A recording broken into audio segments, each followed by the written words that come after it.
Hello, this is Johnny Cycles with CyclesGaming.com here bringing you my final match in my second friendly league with my Gruul Budget Dragons deck. We have a one lander again, but we have 3 mana dorks plus our Domri.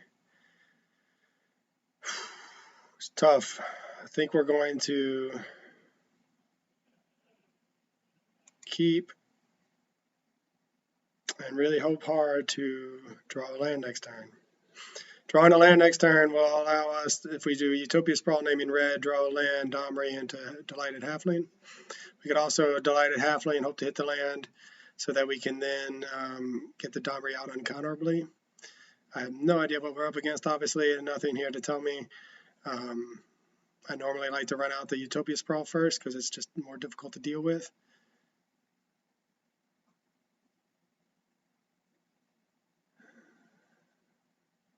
Alternative, we could do force into Utopia Sprawl naming green so we can run out both Delighted Halflings, but that doesn't really get us anywhere. Run out the Halfling. I think this has the most upside if we hit a land, because then our Domri is definitely uncounterable in case there's some spell pure shenanigans, which is hard to believe in the main deck. It does happen against Izzet Murktide though. And we're really hoping to hit a land. This is the second time we've kept zero lander. Oh, we're up against Merfolk. Okay, so we really want to hit a land now. Land would be great. Great. Perfect. Maybe we're not. Maybe this isn't Merfolk. Maybe this is actually. This could be Infect, right? So what we against Merfolk, we're going to run out this Domri, and now our decision here is: do we want to run out the Domri and fight? At which point we're going to be a turn slower on getting the Storm Breath, or do we want to run out the Domri and do Utopia Sprawl, and next turn have Storm Breath available? So I think we want to save the fight for a better creature, basically. And now we're going to do the Utopia Sprawl onto this forest. Can we be fast enough to beat Merfolk? Merfolk's tough. I've played Merfolk a few times. There's been a couple leagues now that I haven't seen it, but I've played it where I felt like, man, I was just so close to when my Dimir Murktide deck, so close to winning. One turn away from winning, and they came back to beat me. Are we going to get punished for not killing this thing because it's actually not Merfolk? It's actually Infect. So Growth Spiral, I have no idea anymore what we're playing against.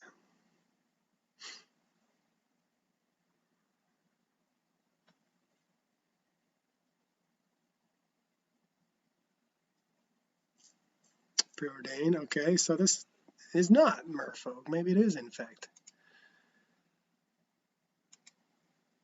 If it's Infect, oh man, maybe we just stomp and then run out the Bone Crusher Giant.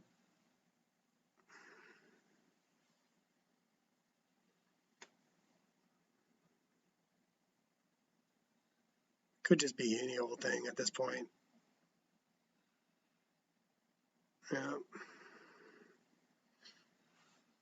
And this is not a card that Merfolk typically plays, that I know of at least. Domri is really good.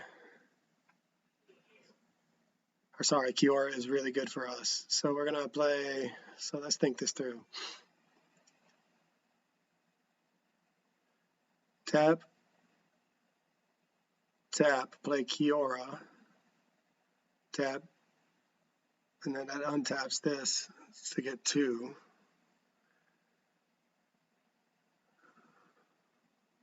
We could just run out the Storm Breath and start the race, set off to the races, but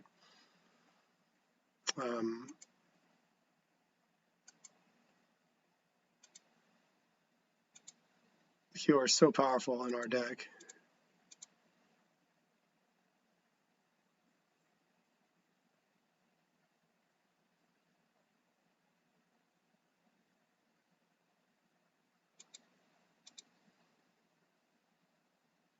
Now we're up to 4 mana. We could just have these two fight, to be honest, and not even use the stomp yet.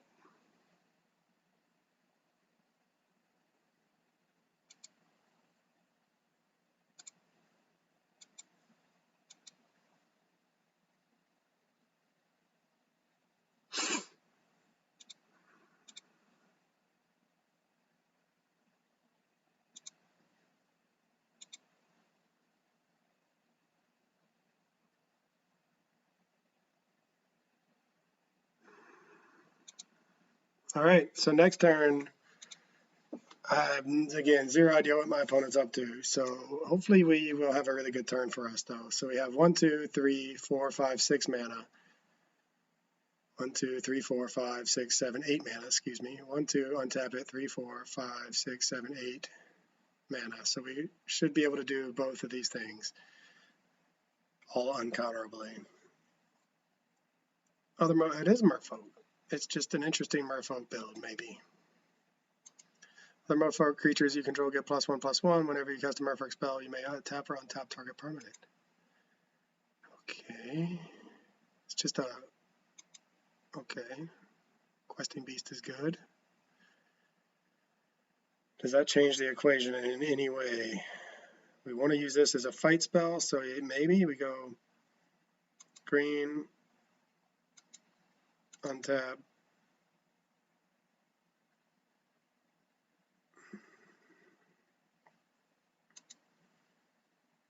green, red, questing beast, uncounterable. These delighted halflings do change things. Draw a card.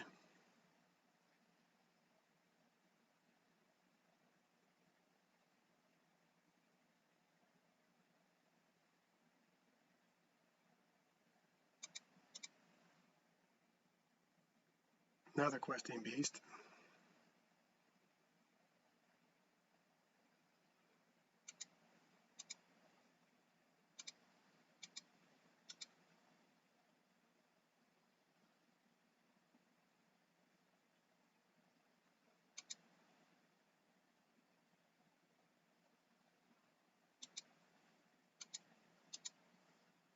Those two fight. Play land.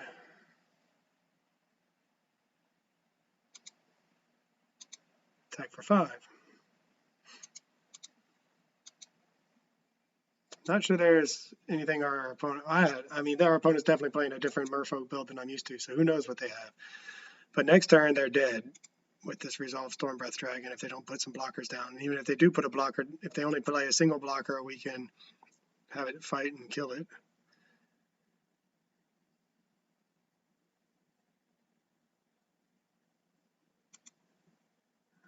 Marrow Regery. Is this like a budget build of Merfolk? Preordain is not a budget card, but then again, if that's one of their only expensive cards. And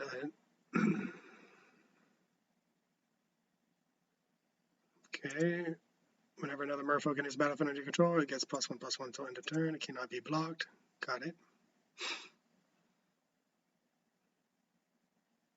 The Questing Beast doesn't care about these cards.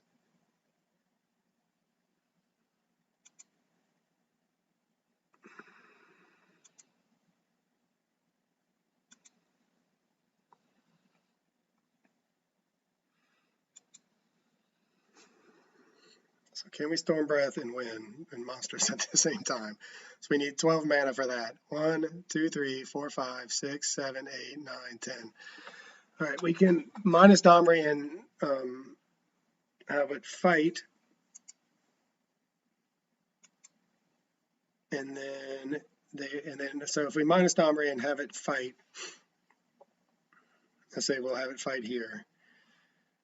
Attack with the Storm Breath, everything loses their +1/+1, right? So they'll block 1 here, and then they'll take 4, 8, 9, 10, and go to 2. If we don't minus a Domri and we attack with the Storm Breath in this, they'll still go to 2. And if they block, I mean, they'll have to block with everything or die. So I think what we do is, maybe we'll hit a bolt off of the Storm Breath. Never know.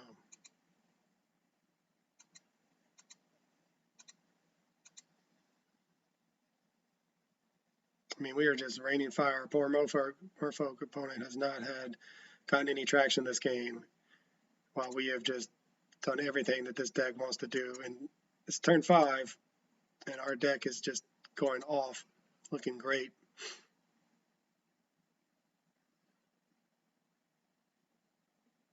I mean, I think they might just be dead, actually. 5, 10, 12 is dead. I did this with in the last league in the first game, and I ended up losing that game. And one of the commenters on YouTube was kind enough to point out that I could have won that game had I just attacked with both creatures and exerted the Glorybringer, because I forgot to attack with the Delighted Halfling. Not today. Sometimes you lose sight of the forest for the trees, I would say. All right, Merfolk. A weird blend of Merfolk. I mean, we do have some sweepers that can hit our guys too, though, is the problem. Veil of Summer could be good. I don't know what they're up to as far as counter magic. I didn't see any of that game.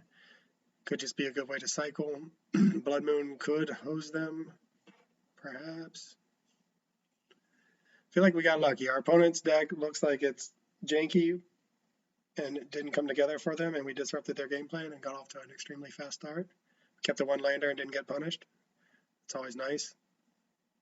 And then drew well. So yeah, just how we would like it to go every time. Now I don't know if I should bring in the Veils of Summer, Veil of Summers, or Blood Moons.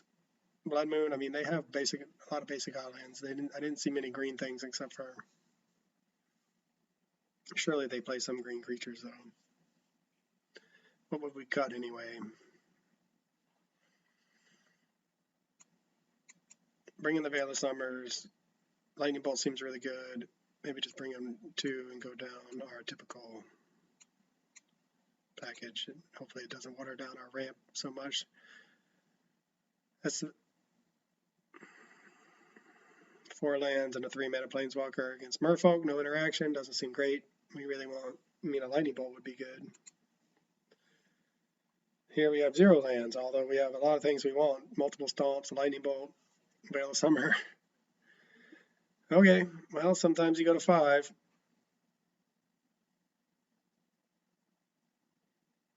I wonder just the odds of just going to 5 give us a higher percentage of dying than that first 7 where we had nothing to do until turn 3 against an aggressive creature strategy.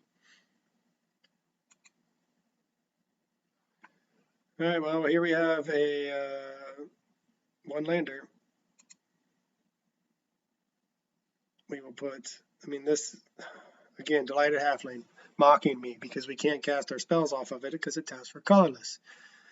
We really want to keep this Brotherhood's End as a way to catch up after our mulligan. We got to get rid of the dragons is what it's basically boiling down to. We need Moldify, we really need the early interaction. Open it, red source, essentially. Or Utopia Sprawl or something. Yep. Because we need to be able to cast this Brotherhood's End, and we don't want to lose our mana ramp to do it. Not that this casts it to begin with. So Utopia Sprawl or Fetch Land would be ideal, because we want to be able to cast Stomp on curve. There's our Fetch Land.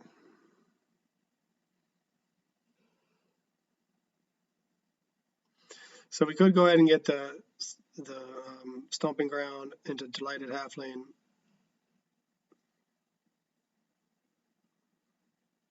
So that if we did draw into a red source and they flood the board or something, which with 2 mana seems hard to believe.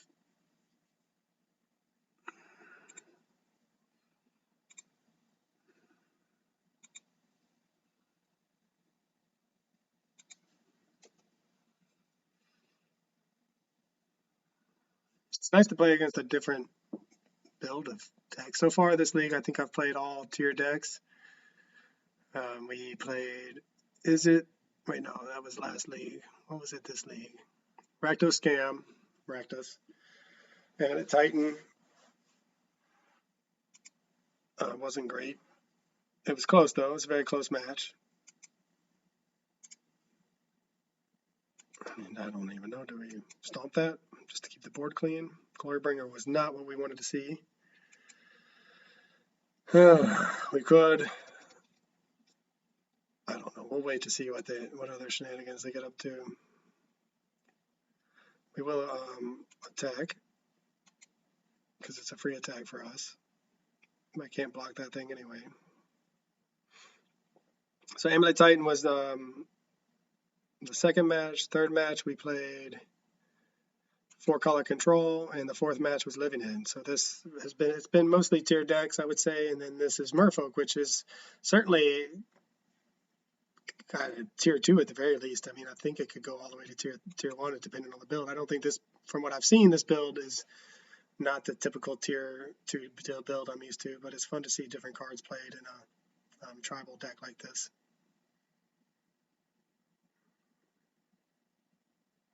So you really just want to hit a land here. When one or more non-token Merfolk you control become tapped, create a 1/1 blue Merfolk creature token with hexproof. So that's what I was expecting, to be honest, was the deeper pilgrimage, given that the shenanigans that this thing has. When a Merfolk enters the battlefield, it gets +1/+1. So we will go ahead and stomp this and really hope to draw a land. This Brotherhood's End is going to be really good against all these 1/1 Merfolk, though, if we ever get to it.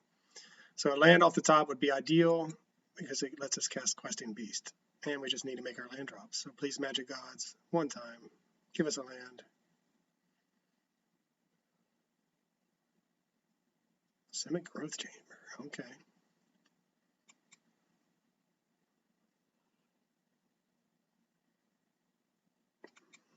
Be a land. Utopia Sprawl. Not a land, nor does it let us cast this Bone Crusher Giant as well.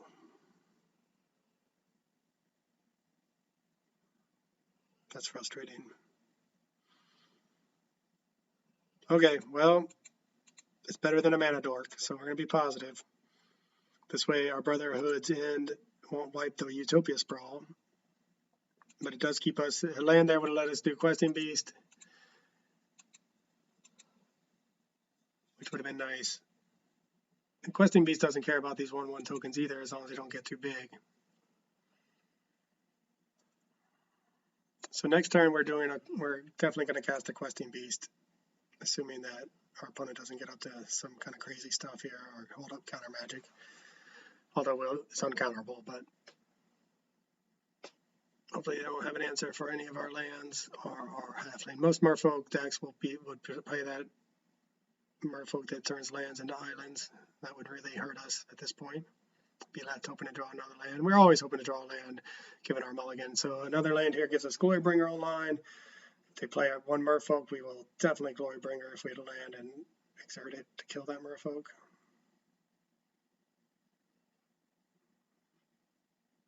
Don't get ahead of myself. Lots has to happen. First of all, our opponent has to not interact with what we have on our board. Number 1. Number 2, play a single creature. Number 3, we draw a land.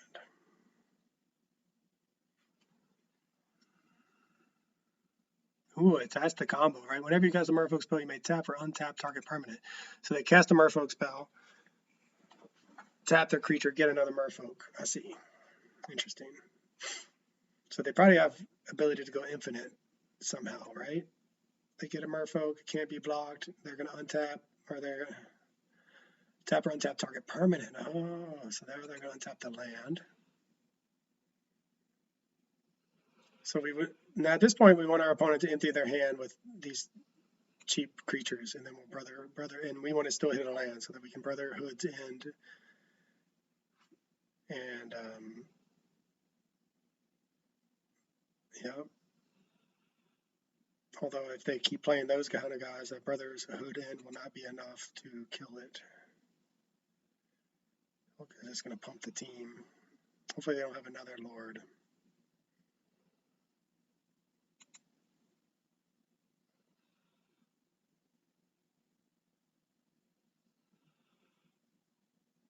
Oh, they do have another Lord. Okay, well, that is bad for us.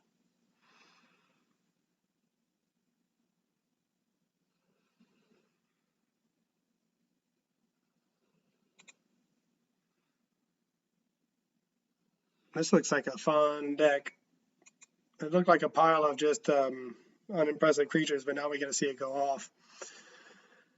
All right, so what we really want here is the Glory Bringer, a land for the Glory Bringer. We can attack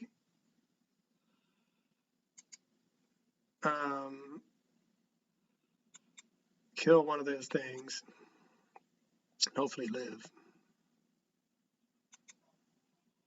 Land. Oh, so that's not what we needed. 4. All right, so this has 3. So if we do Brother's Hood and this dies, then these all get -1, and then they all die. So I actually think that's going to work for us.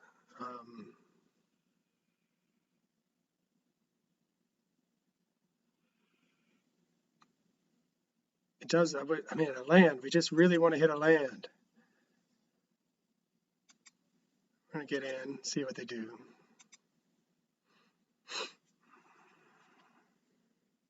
If I was them, I'd just take it and be worried about shenanigans.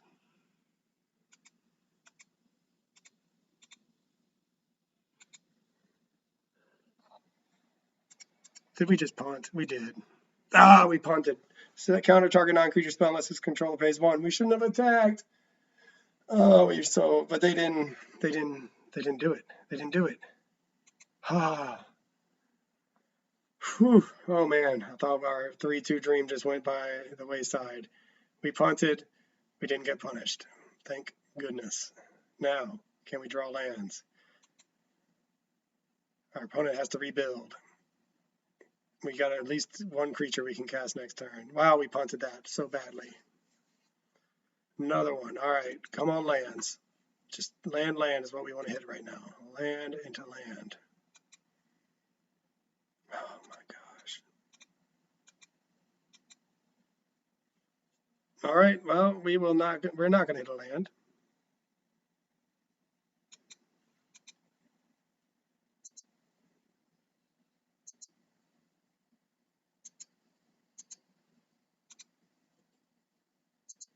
Opponent says highly unfortunate and good play. I'm just trying to read the card that they had. We did hit a land. Side count.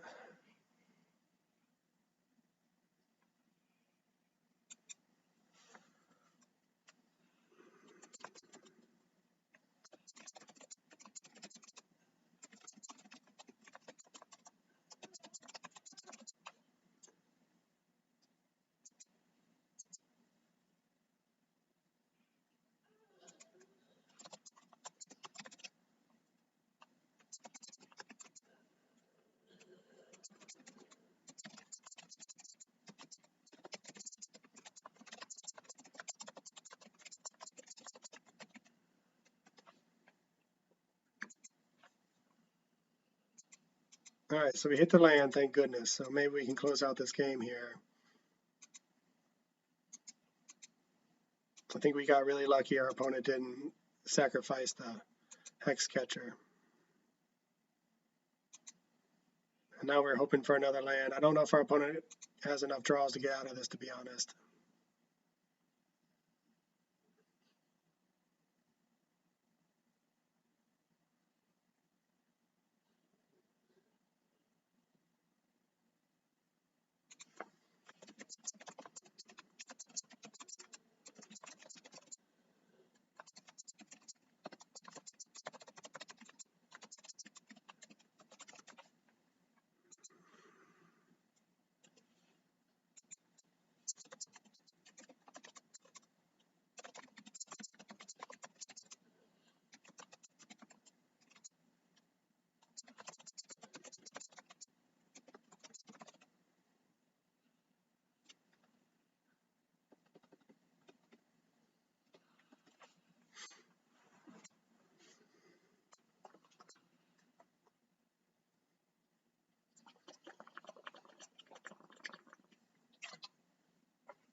Well, our opponent's chatting. I don't know. Hopefully they're not just raging over there that they misplayed. I know I would be. I was already really upset with myself for punting what I thought was a punt. Maybe they just F6'd. I don't know. I really feel like if I keep reading this card, right? Sacrifice a Merfolk, counter target non-creature spell unless his controller pays 2.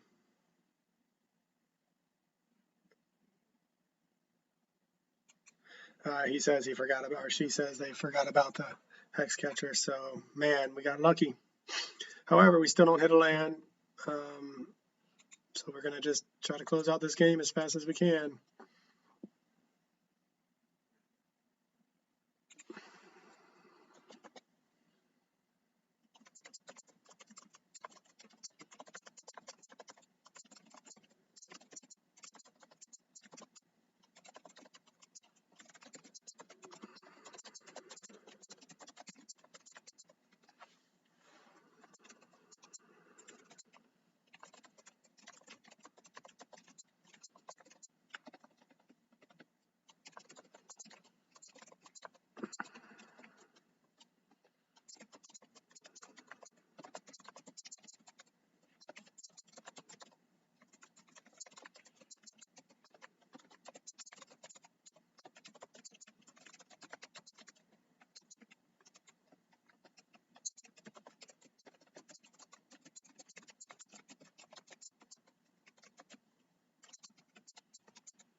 Opponent's super nice.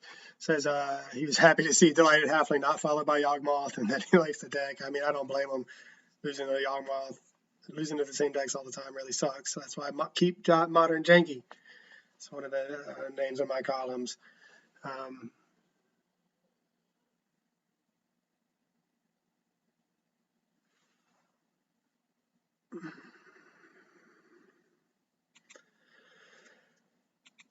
All right, well, hopefully our opponent can't string together enough to win.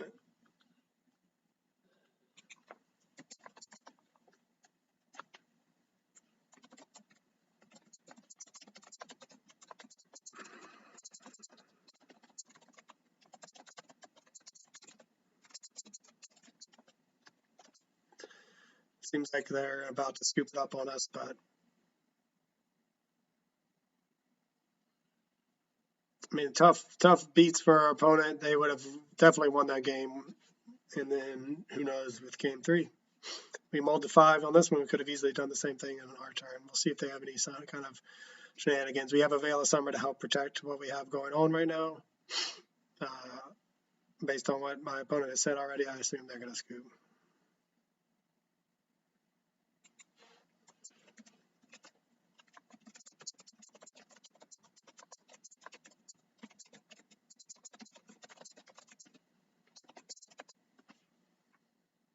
Got the Hex Catcher.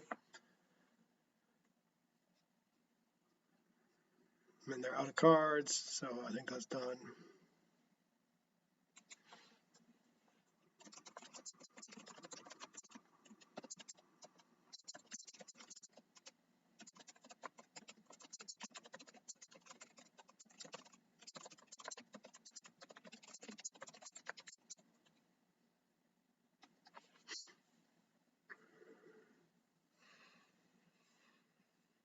I'm gonna add him as my friend, although I think the last time I did it cut off the camera, so maybe I'll wait till the end.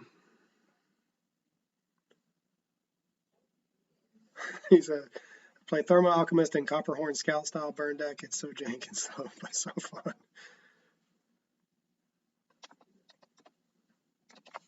On the end step. Another questing beast. Well, they're out of cards. I think they're dead.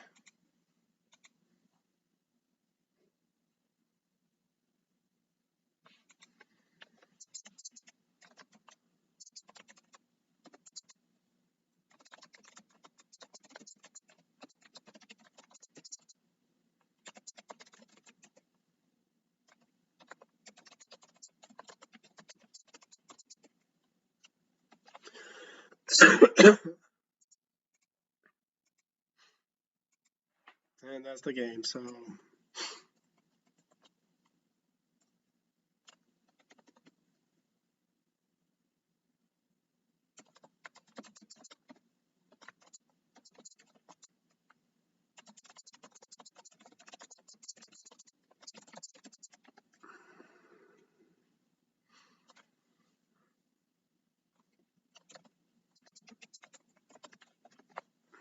all right. Well, so this is Johnny Cycles with cyclesgaming.com. I'm really happy our last match was against a really friendly opponent who's talking and playing a brew.